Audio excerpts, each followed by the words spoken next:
Voici l'école primaire publique de Mbankim, située dans le département du Mao-Bagno, région de l'Adamawa. Construite en terre battue, cette infrastructure peine à prendre en charge les dizaines d'enfants dont les familles ont fui le crépitement des armes dans le nord-ouest voisin.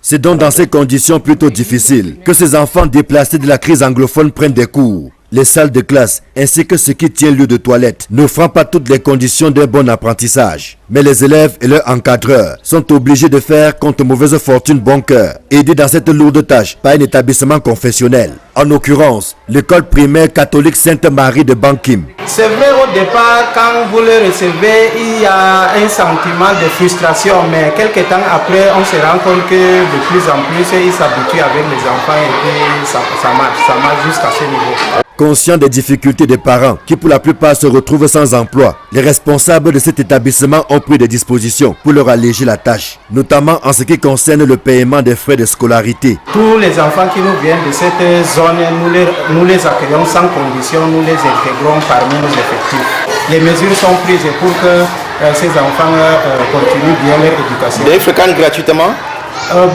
Non, pas gratuitement, absolument, parce que ici c'est une école privée, donc il nous faut souvent il y a les frais de scolarité qu'eux aussi doivent donner. On leur donne des moratoires et puis ils payent ça de façon graduelle, par tranche.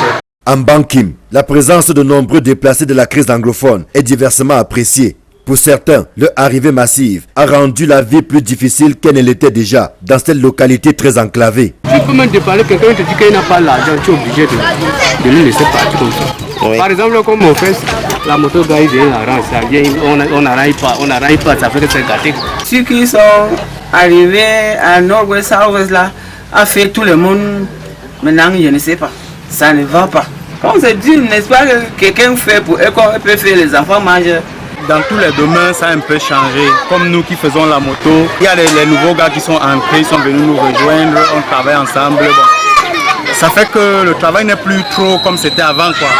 Oui, on n'a plus trop de clientèle parce qu'ils sont venus avec les motos et tout. D'autres par contre voient d'un bon œil la présence de ses compatriotes dans la mesure où la main d'œuvre s'est accrue dans plusieurs domaines, faisant ainsi baisser le prix de plusieurs services. Depuis que les gens du Nord-Ouest sont entrés là, les activités sont en train de marcher. Il y a beaucoup de gens et ça nous donne l'argent. Ils reportent les gens, partent les laisser, donc ça vient avec l'argent. Ils achètent les terrains, ils construisent, ils font les trucs. Par exemple, j'ai vu un anglophone là-bas en bas, il a envie de fabriquer des machines. Donc c'est ma toute première fois de voir ça. Si la majorité de ces déplacés anglophones vivent dans la misère totale, il y a que certains ont néanmoins réussi leur insertion socio-professionnelle. C'est le cas de ce menuisier qui, à peine installé, a même réussi l'espoir de recruter quelques ouvriers, dont des locaux. Ici à Mbankim, on essaie quand même de se battre parce que ici la lumière quand même nous menace aussi de temps en temps et on essaie quand même, ça évolue quand même aussi. Par ça aussi à la tapisserie, que nous aussi on essaie aussi quand même d'évoluer aussi quand même. Et on a les jeunes employés, j'ai au moins 9 employés ici, c'est rien que 2 aujourd'hui, c'est rien que 2 qui sont là aujourd'hui apparemment avec moi. Parce qu'à base de ça, c'est ça que je paye ma location et c'est ça que je nourris aussi quand même ma famille. Et combien d'enfants? J'ai 2 enfants. Acculé par les nombreuses plaintes, le maire de Mbankim, que nous avons joint au téléphone, indique que la commune fait des efforts pour apporter une assistance à plusieurs déplacés en difficulté à travers la location des maisons qu'ils occupent, leur nutrition ainsi que leurs soins de santé. Mais l'autorité municipale reconnaît que ces efforts sont insuffisants par rapport à la forte demande. Pourtant, les principes directeurs de l'ONU concernant les déplacés internes sont clairs. Il stipule que les personnes déplacées à l'intérieur de leur propre pays doivent jouir sur un pied d'égalité en vertu du droit international et du droit interne, des mêmes droits et libertés que le reste de la population du pays. Elles ne doivent faire l'objet, dans l'exercice des différents droits et libertés, d'aucune discrimination fondée sur leur situation en tant que personnes déplacées à l'intérieur de leur propre pays. Par ailleurs, l'article 11 du Pacte international relatif aux droits économiques, sociaux et culturels signé par le Cameroun rapporte également que tout le monde a droit à un niveau de vie suffisant pour elle-même et sa famille, y compris une nourriture, un vêtement et un logement suffisant. Il ajoute que tout le monde a le droit d'être à l'abri de la faim.